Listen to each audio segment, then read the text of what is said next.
Anselm is a guy who ordinarily in a philosophy class you would encounter by reading a different book, the Proslogium. And there he gives you this really interesting argument for God's existence called the ontological argument in general. But we're not going to look at that. Instead, we're looking at this dialogue on truth where Anselm is talking with one of his students. And I'll tell you a little bit about who those people might have been in a second. So why are we looking at this particular dialogue? Well, this ties in with what we call epistemology. Epistemology is the part of philosophy that looks at what is knowledge and what is certainty, what can we actually know, but it's also concerned with truth. What is truth itself? And that's one of those sort of questions that we normally don't think about because we're so used to thinking in terms of true and false, and we don't have a problem with that. But when we get to difficult situations, or when we start digging into the foundation of it, what is it for something to actually be true, then we start to get all confused. Our heads start to spin. We feel ourselves at kind of a loss. Remember how when we were talking about Socrates way, way earlier in the semester, and Socrates is kind of like a stingray, and he asks these people questions, they think they know about things, and then, bam, a point arrives where suddenly they're like, I don't know what the hell I'm talking about, right? That's the way we are with some things like truth. There's other issues that come up like that too. Augustine talks about this in another work that I didn't have you guys read, the Confessions, where he says, well, what is time? And he says, well, so long as nobody asks me that question, I think I know exactly what it is. If you put me on the spot, imagine on the midterm if I asked you just an open-ended question, what is time? Explain it to me. How would you have done it? Bad? Why? It's too foreign of a concept to fully understand. Now that's an interesting thing to say. Too foreign of a concept to fully understand. But it's not a foreign concept, right? You're living in time all the time. You used the word time twice in a sentence. You understood what I meant with that sentence. But then when we want to look at the thing itself, it does become kind of foreign to us. We're like, whoa, it's sort of like with people, right? You think you know somebody, and then they do something really wild, out of the ordinary, and you're like, who is this? And you start asking them about their motivation, and then you find out they're in a cult, or they've got some other weird, totally off the wall belief system, and you're like, man, that's very different than I expected it to be. What were you going to say? I was going to say you'd probably get a very generalized answer.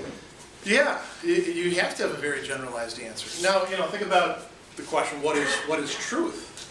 And this is a question that we're posed with over and over again in our life. It's one that shows up in literature too, and one of the sort of central points of the gospel narrative. Think about one of the characters who had the power of life and death. And basically one of the few things that the guy actually says is he asks the question, what is truth? Doesn't get any answer. Then he orders the execution. Pilate actually asks, what is truth? Because he doesn't know. So, this is a pretty deep question, and we're going to explore it through this dialogue. Anselm is going to start out with the understanding of truth that we're probably the most familiar with. And that's probably a good idea, isn't it? Start with what you actually know, and then move into deeper, more tangled subjects on the way. And he's doing this in a dialogue form. Why do you think he's doing it in a dialogue form? Just because he liked writing dialogues? He might have. Why do you think he's, Leaves room for argument or interpretation. Okay, yeah. Like with Plato, Anselm is not actually going to provide you with the full account of things. You have to kind of not only read between the lines, but beyond the lines, and think about how you would actually apply some of this stuff to other circumstances, to your own life, for example. If you do that, a lot of this will make more sense to you. I can tell you myself, I've been reading this dialogue and rereading it. It's a very short, simple dialogue, but I've been reading it and rereading it in line with Anselm's other works for at least now 15 years. And I'm still like, seeing things in it that I didn't grasp the time before that. So, put your own work into sort of that perspective. You don't have to fully understand the nature of truth after you get to the end of this dialogue, but you should be a little bit better equipped to try to figure these things out. So, let me sort of break down for you what he's going to do in this dialogue, and then we'll go into it. So the first thing is he's trying to figure out what are the different kinds of truth, right? And we'll sort of list those in a second. What else is he doing in here? What other topics is he bringing up? Well, he goes into this digression, it looks like a digression, about how something could be both good and bad at the same time. Did you guys catch that? An action can be both a right action and a wrong action at the same time.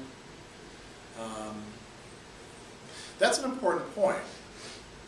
That's something that we want to look at kind of closely, because I think that's going to be very useful for you. A lot of times people want you to see things in a very off-on, black and white kind of way. Something is either completely true or completely false. One of the things that philosophy equips you to do well, this is why people who do philosophy, for a profession, tend to do well on things like the LSAT and the GRE, because it trains you to make distinctions. It trains you to look at things and say, well, in this sense, it's true. In this sense, it's false. Or in this sense, it's right. And in this sense, it's wrong. So that's something we want to look at. Another thing that he talks about in there, which probably is hard to wrap your head around, is how God fits into this. Did that make, when you read through that, did that make perfect sense to you? The supreme truth and how everything else is inside of the supreme truth. Were you able to wrap your head around that pretty easily? No? Did it make any sense to any of you? Yes? No? I can understand if it didn't. He's working with some concepts here that, like you said, we started with familiar things and they turn out to be very unfamiliar. The notion that somehow everything would be in God, that's kind of a weird thought. So if we have time, we'll explore that.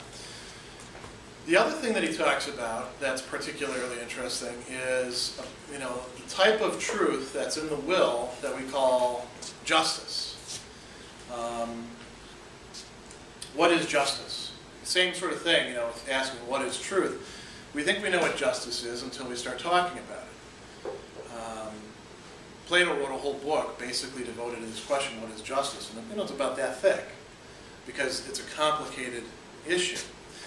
Anselm is going to try to deal with it in terms of our willing, what it is that we choose to do, what commitments that we make, the way we orient ourselves to basic goods. And we'll try to look at a bit of his theory. We won't probably get through all of it, but we'll look at that. So really we have 4 different things to talk about. We're going to spend the most time on this, what are the different kinds of truth. So let's think about that. What were the kinds of truth that he talked about? There were truths in something, or truth of something. What was the first one he talked about? Anyone remember? When you say, let me put it to you this way, when you say something is true, what do you mean by that? Yeah. If it's factual, there's evidence to support it. Okay. Now, what are you actually saying is true in that case? The evidence is one thing. That's the reality over here. Statement. Very good. So, statement, another term that he uses is expression. This could include, words. It could also include things like signs. Think about you're driving along and you see a road sign and it tells you, how many of you have actually been driving around and you've gotten off at the wrong exit because the road sign was confusing? Well, almost all of you. Jersey is particularly bad for that. California, too. Really? Yeah. Yeah. Now what happened? The sign misled you.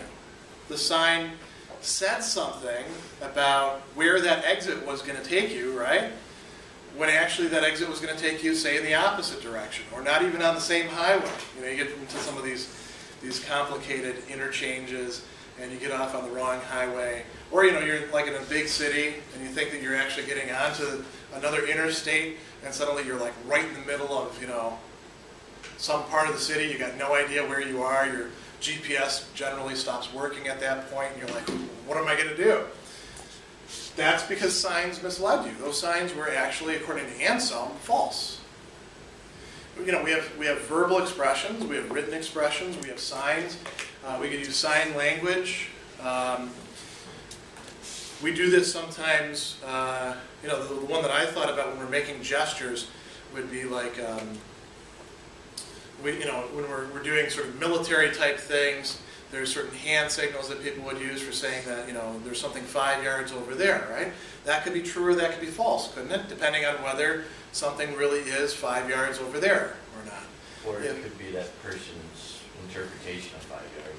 Yeah, well, if it's that person's interpretation, we can say that interpretation is true or the interpretation is false, depending on whether it conforms to the reality. And that brings us to the second type. We have truth in thought. And when we talk about interpretations, that's what we mean. An interpretation is something inside your head, right? If it's your interpretation. This actually leads us to another one, too. He talks about truth in the senses and in judgment or opinion. If I think, for example, that your hat is black and orange, right? Because I don't know if does that kind of color blindness exist where people mix up blue and orange? I know red and green does, but I don't know about. Let's just assume that it does, right? If I have that viewpoint, my senses are actually, we would say, deceiving me. Anselm says it's not actually the senses themselves that are deceiving you; it's your judgment about them. But we'll get to that in a moment. But that's a different kind of realm of truth. So this stuff I think we're all kind of familiar with. Anselm goes a little bit further. And he talks about, I'm going to put it over here, talks about truth being in the will, truth being in actions. And then he has this kind of idea, the truth in the being of things. And when we get to, if you've made it through the rest of the dialogue, when you get to that point, that would be the point where, if you've progressed through everything so far, it would be perfectly fine for you to say, what in the hell is he talking about there? Bless you. I mean, if you figured out what truth in action and the will is, you've done a good job reading through this dialogue, because that's kind of a tricky idea. Truth in the being of things, that gets even more mysterious. So let's look at each of these in turn. Let's start with what's most familiar to us. Statements and expressions. And one major way in which we say that something is true is when the statement, as Anselm says what is. What does that mean? Well, this is an iPhone. I've just made a statement about it, right? It's either true or false. This could be an empty box. You don't know. But you've seen me like tinkering around with it earlier today, and you know we've got sort of habits of assuming that people don't just carry around cell phone cases with no cell phones inside, right? So you're pretty confident that there's a cell phone inside here, and that it's an iPhone, right? Not what would be some other possibilities? Not a Droid or something like that, because you know this has got the right shape and all that. If I eat this chalk, what will happen to me? Probably get sick. Yeah, I'll probably get sick. It depends on if I chew it or just swallow it right away. If I don't, chew it, that's probably going to be worse for me than chewing it. I don't imagine that eating chalk by itself is good for you. That's a statement. That's a statement about, something that would happen. There are 24 students in this class, I think. No, we're missing a few people, so that's a false statement then, right? It's saying something is, but that's not really the case. Another way to look at this is, thinking about it this way. The statement should be in correspondence with the reality. So if I say, I am not 19 years old, that's a true statement, isn't it? How old do you think I am? 42. That's very good. You guys remember it from, I must have brought it up before. It's kind of weird because after you get to be 40, you stop paying attention to it because it doesn't matter. You know, you're 40, so you know by the time you reach that point, not really an issue. I'm not 19. I was 19 at one time. That was a true statement. Let's see, 42 minus 19 and 23 years. That was a true statement 23 years ago. It was true for a period of how long? 1 year. Yeah, 12 months. 365 days if it wasn't a leap year. I don't know if that one was or wasn't a leap year. I suppose we want to be really technical, astronomically, 365 days and so many minutes or something like that, right? It's only true when the statement actually corresponds with the reality. Now, that doesn't mean that we necessarily know every case whether the statement is true or not, but this is just saying what it would mean for a statement to be true, in a certain sense. Here's where it takes a weird turn. Anselm says that the statement is true in another way. So let's actually look at what he's saying about this, or what he has his student say with him. So his student says, here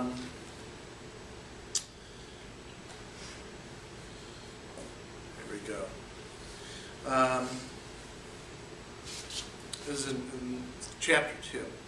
Show me how I can answer. Someone should say that even when a statement signifies that which is not is, so when it's a false statement, it signifies what it should. Anselm has got this idea about things doing what they ought to do.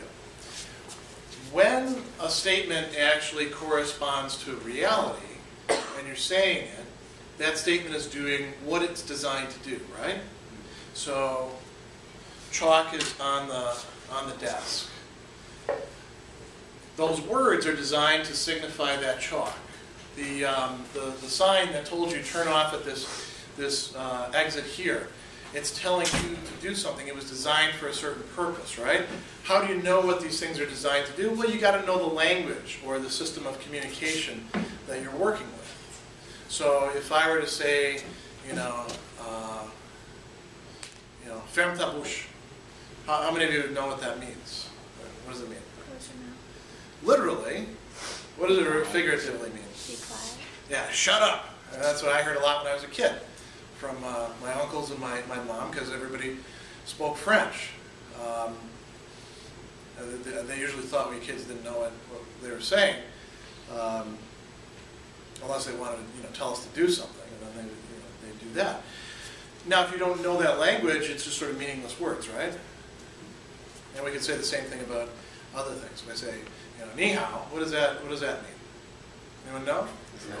Because you guys have seen the cartoon, right? Ni hao kai lan. What does it mean? Goodbye. Doesn't mean goodbye. You're close though. Hello. Hello, yeah. And it's sort of a greeting and stuff like that. Now you understand what those words mean in part because you know that little bit of the language, right? Here's one good thing to know about languages too. If you're going anywhere and you don't know the language, the first thing that you ought to learn is the expression, I don't know this language, right?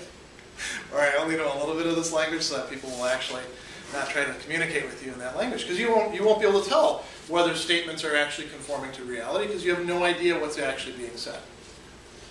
Now that's a deeper level of truth that's involved there.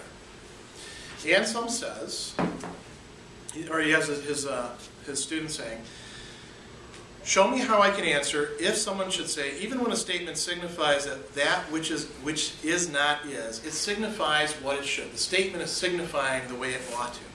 He seems to take signifying to apply equally to what is and what is not. Even when it signifies that what is not is, it signifies what it ought to. There's a sort of ought, a should, built into language itself. So he said, the teacher then, who's Anselm, says, it's not customary to say that it's true when it signifies that which is not is. Still, it has truth and rectitude, rightness, insofar as it is a well-formed sentence. When it says that what is, it doubly does what it ought to, since it signifies both what it undertakes to signify and is a well-formed sentence. So there's two kinds of truth to statements or expressions, words, signs, language. There's the, so this is truth in expression. There's the truth of the expression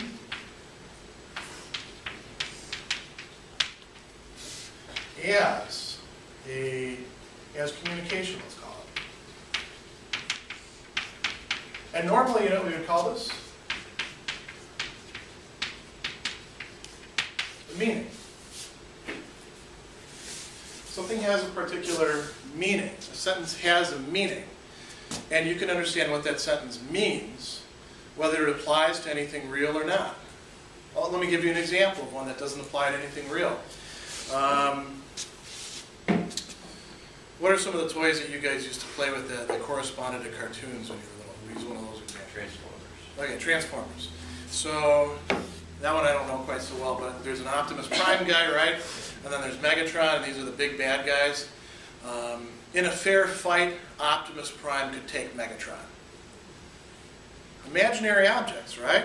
That's never going to correspond to anything. Even if, like, you're a little kid and you've got your Megatron and you've got your Optimus Prime and you're having Optimus Prime beat him up or something like that, you're just representing something. There's no actual Optimus Prime out there, right? Hopefully there never will be, going by those movies, because those things are awfully destructive. And even the good robots don't seem to be particularly good. Nevertheless, all of this stuff that we've been doing, all this verbal communication, has had meanings. Those meanings are doing what they ought to do. So the truth is when a statement does what it ought to do. Now, on that basis, it's able to have truth of expression,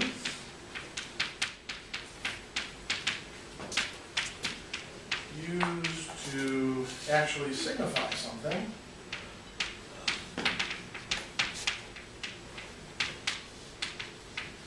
which is connected with, hopefully, some kind of reality that's actually out there. Let's take, for example, now, I say there is no such thing as Megatron and Optimus Prime. There are no animate, sentient robots that go around beating each other up, fighting, in the middle of cities or stuff like that. That's a statement. It has a meaning, right? You all understood the meaning, even if you're not into the Transformers. I'm not. Now we can also consider it in terms of whether that describes the way reality is. Does that describe the way reality is, in your experience? And have you met Optimus Prime or Megatron? Do you ever plan to? Do you think that's going to happen? Anything's possible? Okay, well, maybe we should say, although it's possible that Megatron and Optimus Prime exist, they currently don't exist, right? That's got a different kind of truth than the truth that's involved in the meaning. In both of these cases, the statement is doing what it ought to do. There's a kind of rightness involved in the truth, in these two different kinds of truth. This is the rightness of the statement doing what it was designed to do, to signify some things that actually are the case, or to say that what isn't the case isn't the case, And then there is the statement doing what it ought to do as a statement, as language, as something that you can understand. Do you guys see the difference between these? This is like one of the key fundamental ideas behind Anselm's theory of truth. Do you see the difference between these? Yeah, go ahead. So is the double meaning of truth of expression mostly in regards to, like, if someone is saying that is a desk, and there is a desk there, that is reality, the statement is true. But That's got both of these kinds of truth. all right. So, say once again we go back to the foreign language thing. Someone says that is a desk in a different language, and you don't understand that language. Does that make to you the statement not as true? Because That's a good question. Anselm doesn't worry about that sort of thing. It helps that he's writing at a time where Latin is almost a universal language. You know, some people had other vernaculars, but that was the language that they were using all across Europe to signify things. What Anselm would have to say would be something like this: the statement has its truth as an expression, but you're just not able to grasp that particular truth. I mean, think about this, though. Here's a problem that could come up with this. What if you just make up a language? Like twins make up languages every once in a while. They're real close. Weird, sort of anything can mean anything languages. Anselm would say, well, once they've actually set the vocabulary and the rules, that kind of truth exists. And now it can be used to signify things like Dad is coming up the stairs. Put away the whatever that we're going to keep from him. Or, whatever twins do, I don't know. I've only seen movies about this sort of thing. And those are probably not, based in reality, are they? Any other? Somebody else had their hand up about this. Well, let's go on. So we've got two different, closely connected kinds of truth that are easy to mix up with each other, but we do want to keep distinct. They both have to do with the language doing what it ought to do, but in different ways. This one is in a certain way more fundamental. This always exists. So long as you have the language or the signs or the communication going on, this always exists. This only is true when things actually are the case. So the statement, my cat is 30 years old, that's an understandable, intelligible statement that has truth. The language is doing what it ought to do. It's never going to be true, because cats don't live that long. I don't know, maybe some cat somewhere has, but generally, right, they don't live that long.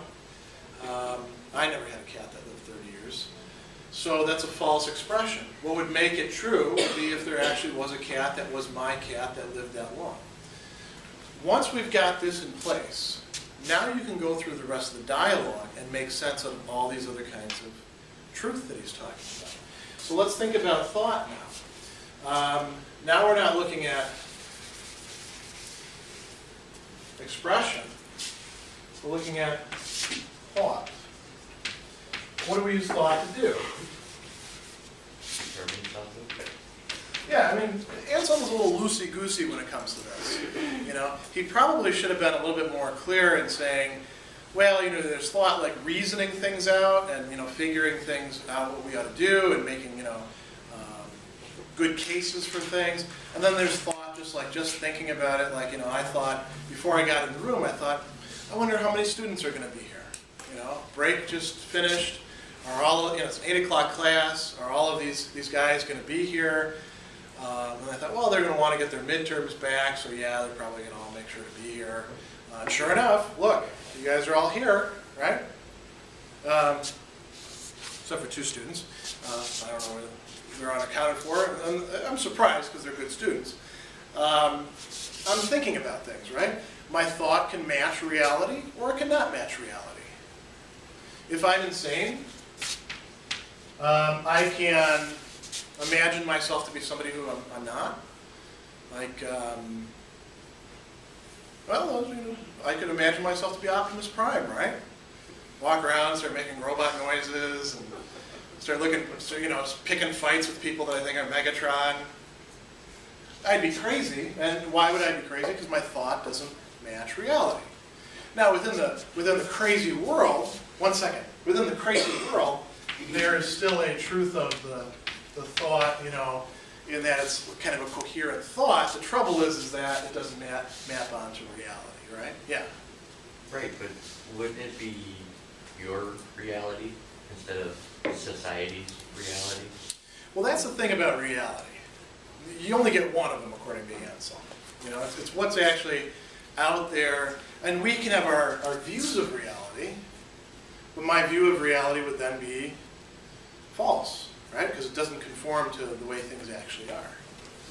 Again, like if I have, if I think eating chalk is really good for me.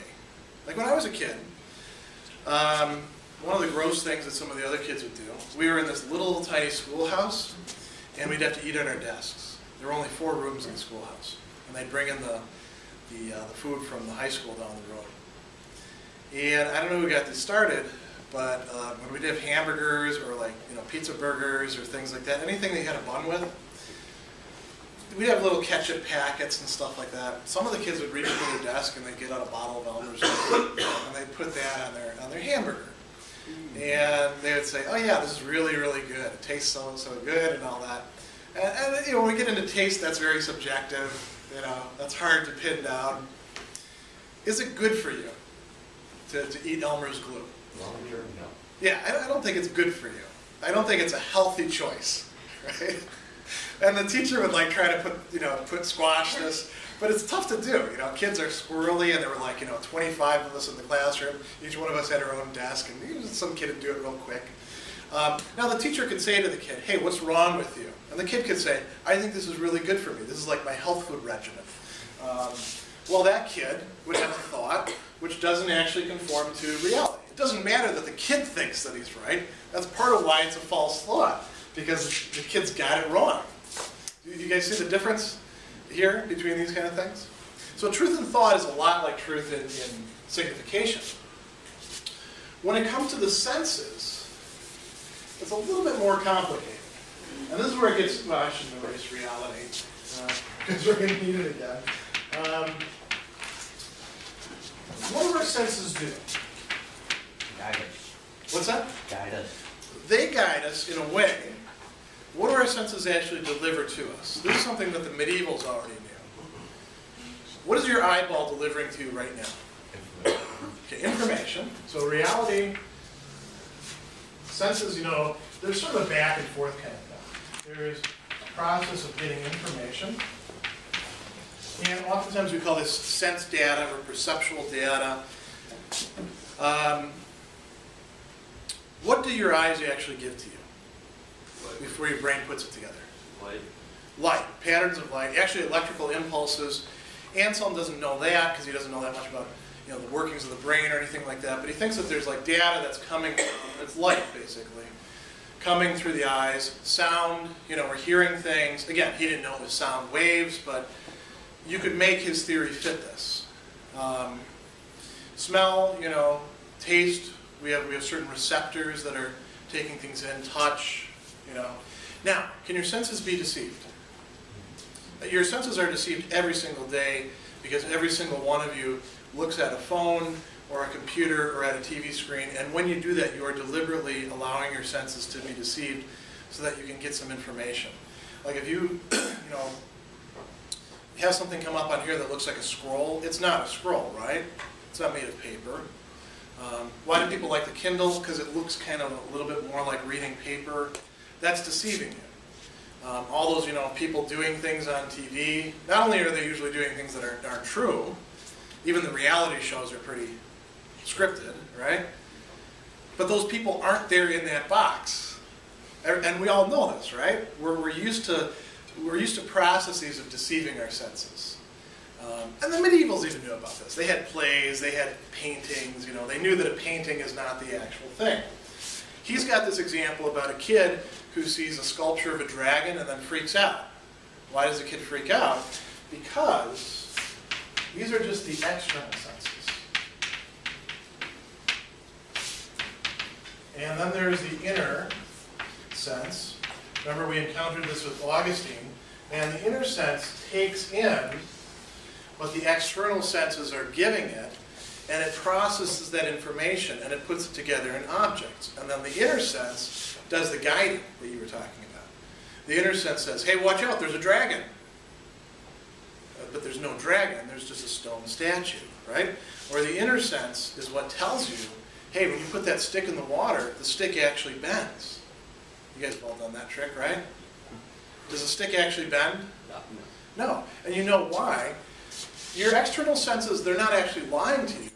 they're doing their best. All they can do is provide you with the information they've got. Hey, it looks bent to me, your eyeballs would say. But your inner sense is where what Anselm calls opinion or judgment takes place. And that is actually about reality. If you see, we don't see dragons and then get worried about them. What are some of the things that you watch a horror movie, right? You watch a horror movie by yourself on a Saturday night, in your dorm room all by yourself, or in the house when all your roommates are gone, or you're at your parents' house and they're all gone, and you stay up real late and you watch a scary, scary horror movie, not just a schlocky one where you're watching it and you're like, man, this could actually happen, or no, this probably isn't going to happen, but I don't know. And now suddenly you hear a noise. Now, what's your reaction? Your head darts over to that noise immediately. Your head darts over to your head darts. What do you feel? Oh crap, it's happening. What's that? Oh crap, it's happening. Yeah, you not only feel fear, which is understandable. That's an emotion. That's also coming, from the inferences that are being drawn. You actually have an idea, like, it's that guy from the movie, or it's something worse. The ones that I always found the scariest are these, adaptations of Japanese movies, because they tend to be very media conscious, like The Grudge, where she can actually come through the screen, or The Ring, where she, again, the scary girl comes through the screen. Because when you're watching that, you're thinking, hey, wait a second, I'm watching a screen right there, right? What's going on there? Part of it is a process of thought. Part of it is just your inner sense. And it's making judgments about reality. Is there any little ring girl who's going to come out of the TV and get you? I hope not. What are you going to say? There's another question. For example, a paranoid schizophrenic, would they, what would be distorted? Would these inner sense or external sense? Because they really, believe what they see because they're seeing it. That's a good question. If it's in terms of visual hallucinations or hearing voices or things like that, a schizophrenic, paranoid and schizophrenic, two quite different disorders. Paranoid would be a little bit different in this case. A schizophrenic who's hearing hallucinations or experiencing hallucinations, there's something wrong with the senses in the way that they interface with the brain. The brain is actually producing, is what we think nowadays. The brain is producing these hallucinations. How would Anselm see it? I guess he would have to say that the inner sense is somehow producing these things itself. He didn't really have any theory about mental illness.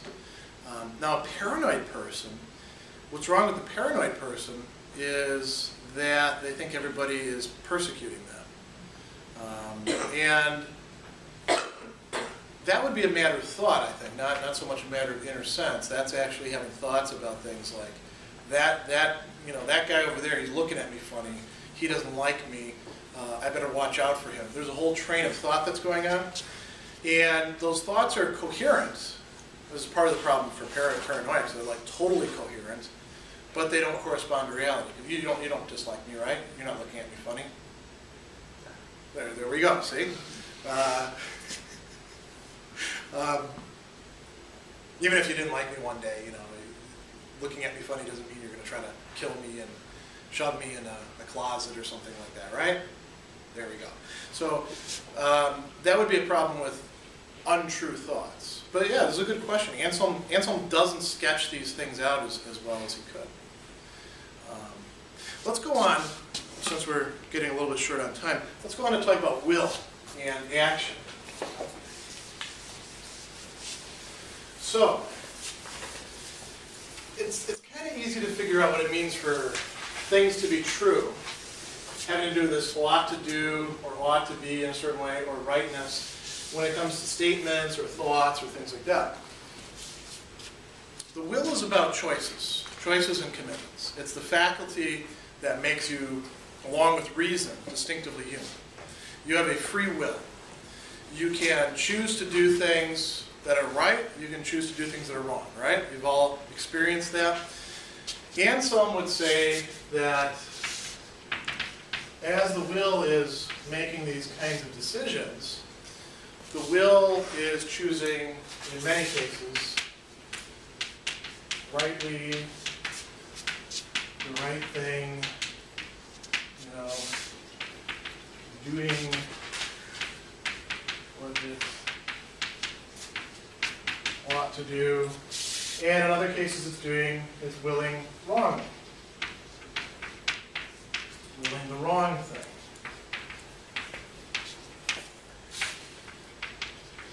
Doing what it ought not to do. So, for example, what's something you don't like people doing that you consider to be a wrong act that sometimes you have to suffer under? Theft. Okay, stealing, yeah. We say you should respect other people's property, right? The opposite of theft would not just be like keeping your hands off, it would be like saying, yeah, other people's stuff is other people's stuff, I ought to respect that. So you could have two different orientations. You get into a situation of temptation. What would be something that you might be tempted to steal? Your iPhone. Okay,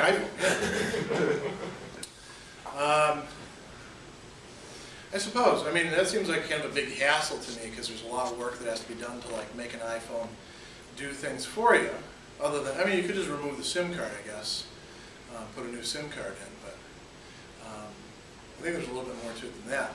Anyway, so let's say you see an iPhone sitting out, and it's not even like you've decided to actively steal it. You're not sneaking in and saying, "Oh, I guess secrete this away."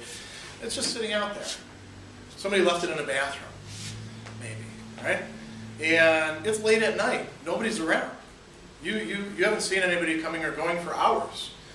Maybe you're at the office or you're at some other place. You're cleaning up in a restaurant. You're working, right? Do you take the iPhone, keep it for yourself, even though it's somebody else's, or do you try to find the rightful owner? It'd be pretty easy to find the rightful owner of an iPhone if you wanted to. What ought you to do? Anselm would say you ought to actually try to find the rightful owner. But you could choose, hey, I'm going to keep this. Screw them. It's my iPhone now. Their loss, my gain. Finders, keepers, losers, weepers, as we used to say when we were kids. You guys remember? Mm-hmm. They still say that? Okay. I taught my daughter that, and not everybody was happy that I did that. Because, from an Anselmian perspective, I ought to be teaching her, finders have a duty to return property to the rightful owners. It's not quite as good of a rhyme, though, is it? So, you have a choice, and you have a choice to enact truth in the will or falsity in the will.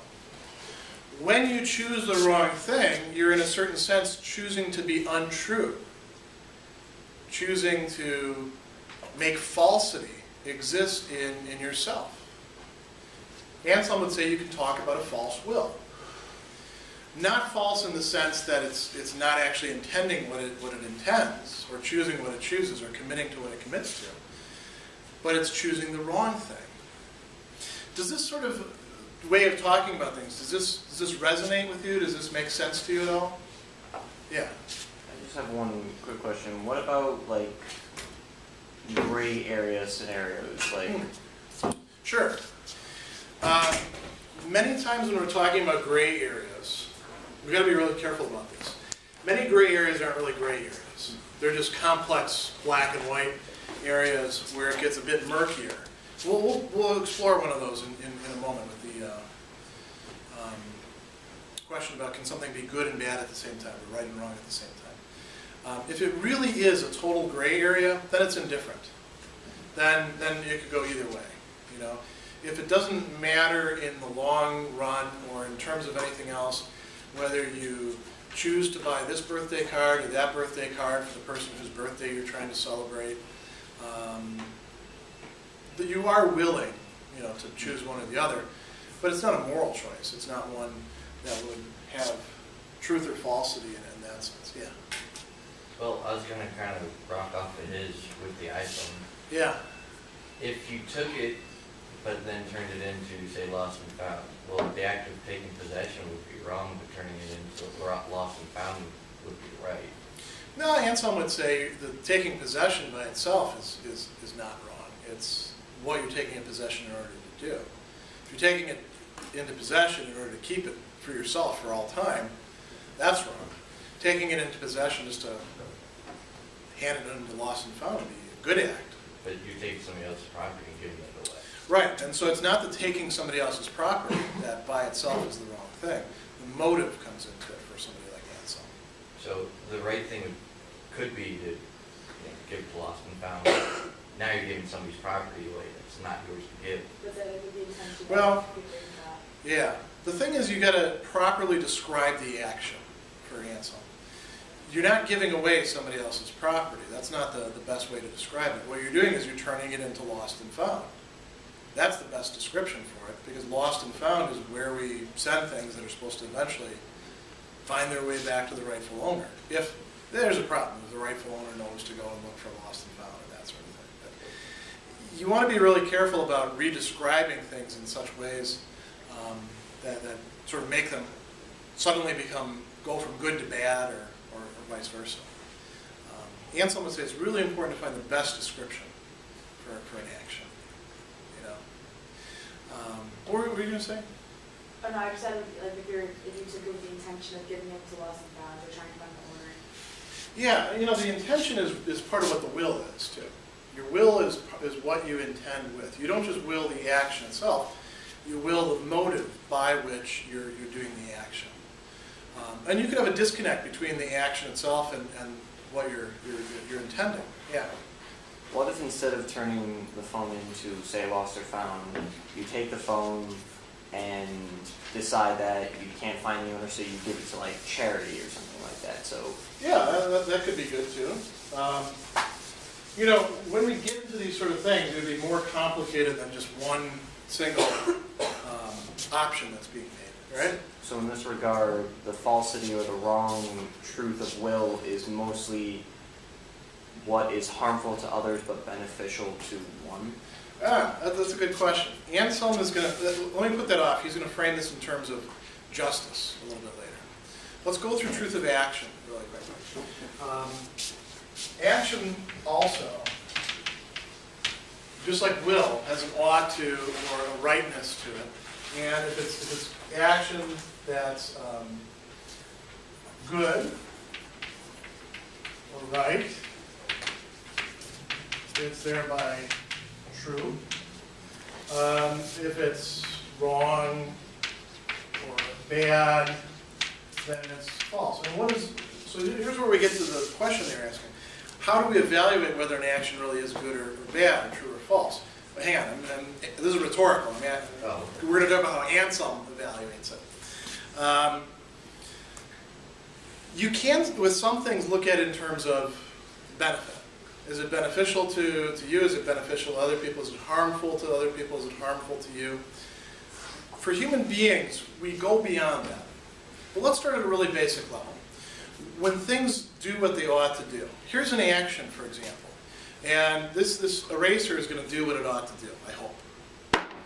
What ought it to do when I let it go? It ought to fall, right? Does it have any choice about that?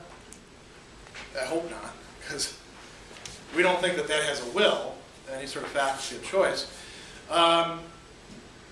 Your dog has puppies. Should your dog take care of its puppies? Yes, it should take care of them. Should your dog eat its puppies? No, I mean, unless, I don't know, maybe one of the puppies is a devil puppy and it's going to destroy the world or something like that. We could come up with weird scenarios, but no, in general, there's sort of natural processes that ought to work the way that they do. Those are never going to do the wrong thing. Even if they do things that might harm us, he used the example of fire burning, right? Fire ought to burn. That's the nature of fire. Now, if you put your hand in the fire, or the fire is a forest fire and it gets all around you and burns up your house and then burns you up, it is doing something harmful to a being. But the fire is not like, man, I'm going to burn everybody as bad as I can. The fire doesn't do it. It just acts. It does what it does. We're different. we have wills. We have free wills. We can think about what we're doing, and we can choose to do the actions that we ought to do or the actions that we ought not to do. How do we decide between them? Sometimes, like I said, it is on the basis of benefit, what Anselm calls beneficial goods. You know, I ought to take care of an old person crossing the street. I'm benefiting them in that way. Even if they're like, you know, spitting at me and saying, I don't want your help, you know, or something like that, I'm still doing them a good turn. Maybe really what I ought to do if I see that they're likely to get themselves hit. If I were to say, this is really, you know, too much hassle for me, I'm going to leave you on your own. I'm going to allow you your autonomy, your dignity to cross the street by yourself, and then, bam, they get hit by the car. And someone would actually say, no, I should have done the right thing, which is to you know, put up with their stuff and help them across the street. In some cases, doing things that seem to be beneficial for people won't really be beneficial for them. Our actions are either good or bad. So they're much more like truth and signification. When we use our faculty of action for the sort of things that it was intended to do the right thing, to do good things, to prevent bad things from happening, then we're using it rightly. The action of the eraser is much more like, you know, the way that truth and signification work for language itself. You know, the words, I am standing here in front of you, they don't choose to be what they are, right? They just work the way that they do. They convey information. Then you can use them later on for doing true or false things. Likewise, we can use the entire natural world for using our own action. And, you know, what decides our action? The will. We can use this entire natural world and its processes for doing what we want. So if I decide to throw a piece of chalk at one of you, it's not the chalk's fault, right? Let's say like it pokes your eye out, right? This is a terrible sort of thing to think about, but I'm sure somebody's done it at one time or another, right? So somebody throws a piece of chalk, hits you in the eye, pokes your eye out. It's their fault. It's not the chalk's fault, right? The chalk is what damaged your eye. But the chalk is just obeying natural laws. And it was a human action and a human will that did that. And that human action was actually wrong or bad, or in a certain sense false, because it's going against what ought to be the case. Now, can an action, there's two other things we want to look at about actions. This notion about justice, which we'll see if we can get to very quickly, and can an action be right or wrong at the same time? This goes to the gray area thing too, right? Can an action be right and wrong at the same time, or in that way be true or false at the same time?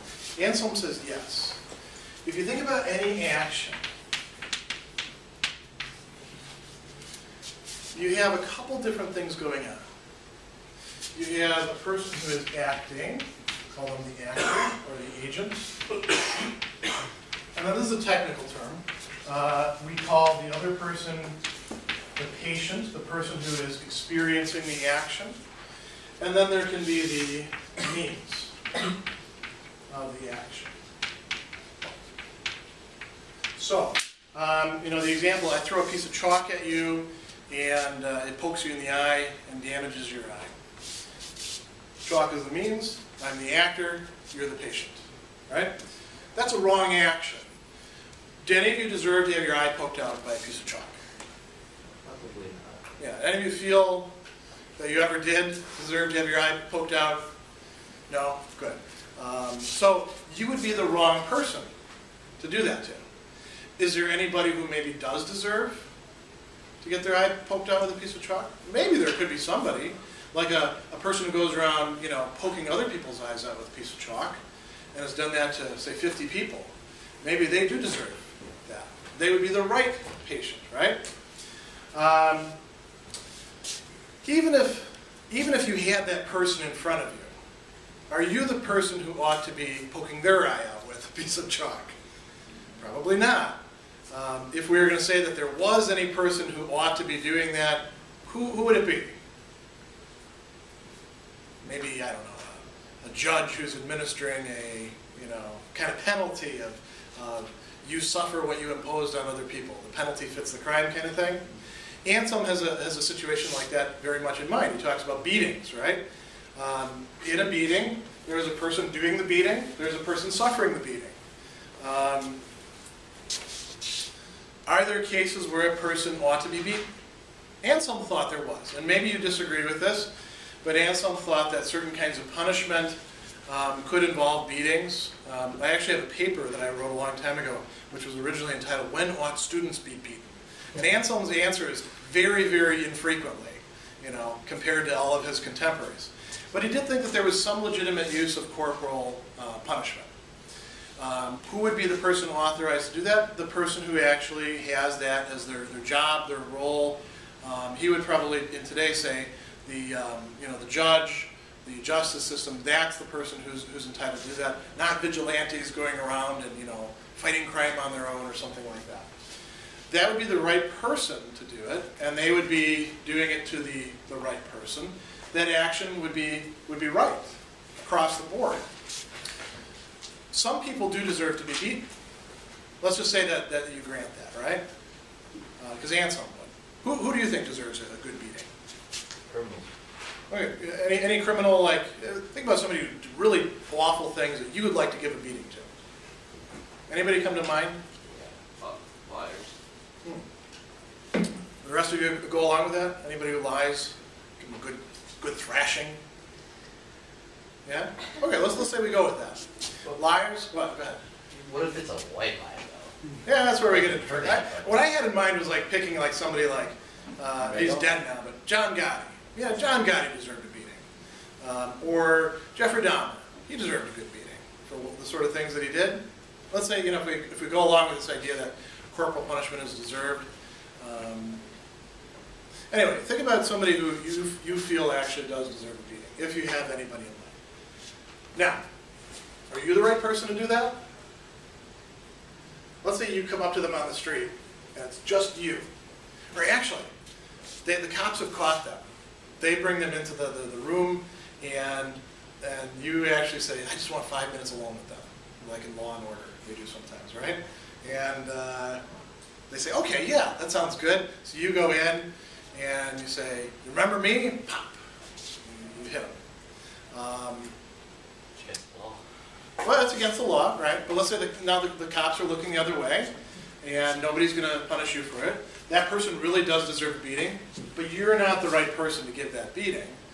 The action is right in the sense that that person does deserve a beating, but it's wrong from the perspective of the agent. You're not the right person to give the beating. Yeah? And who is the right person? Well, maybe the duly appointed authorities or somebody like that. Yeah. So, just put in Anselm terms, say he was talking with a student, and then the student goes off and talks to someone else. He says something wrong, and that person was like, "Oh, you did something wrong. You deserve a beating," and gives them the beating. But when in reality, it should be the teacher. So this one student is giving another student a beating? Something along that line. Okay, so let me see if I understand. So Anselm is talking with the student, says to the student, "Hey, you deserve a beating."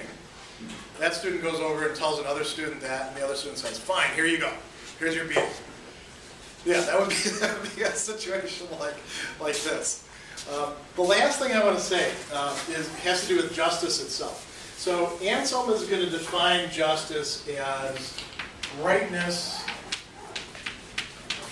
of will, but it goes beyond that. Rightness of will requires not only willing the right thing, or the right action, making the right choice. It involves willing for the right motive. So, for example, feeding the hungry. Is that something that you think you ought to do? That's a good thing. Are there ways in which you could do that, but for the wrong reason? You want to feed the hungry so you can fatten them up, so they'll die a death of obesity later on. That's not a good motive, right? You want to feed the hungry so that you can feel like a big, impressive person and look really great. You want to feed the hungry just for the tax write-off or something like that. And some would say, that's not the right motive. And so it's rightness of will, he says, kept for its own sake.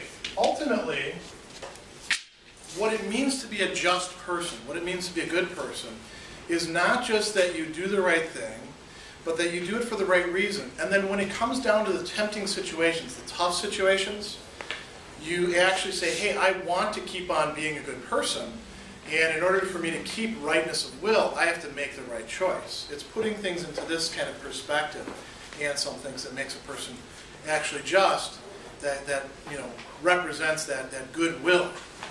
So that's where we'll leave off. And